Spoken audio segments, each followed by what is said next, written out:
Indapur police स्टेशनमध्ये आज रोजी बुलेट गाडी काही ताब्यात घेण्यात आल्या होत्या।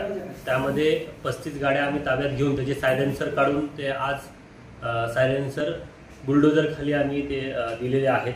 त्याच्यामध्ये सर्वात महत्त्वाचं जे तरुणाई आहे अशा पद्धतीने बुलेट गाड्यांचा मोठमोठा आवाज करून दहशत निर्माण करण्याचा प्रयत्न करत असतात। तर या अनुषंगाने आजची कारवाई केलेली आहे। सोबतच 1 जुलै ते 12 ऑगस्ट या दरम्यान आम्ही नो पार्किंगचे 156 केसेस, ट्रिपल सीटच्या 11 केसेस, सायलेन्सर बदलण्याच्या 65 केसेस, काळ्या काचच्या 55 केसेस आणि नंबर प्लेट नसणे जे 40 केसेस केलेले आहेत। या अनुषंगाने मला संपूर्ण इंदापूरकरांना एक सूचनाबद्ध विनंती करायची आहे की अशा पद्धतीने जर तुम्ही गाडी चालवणार असाल तर यानंतर ही कारवाई अजून जास्त आम्ही कठोर करणार आहोत।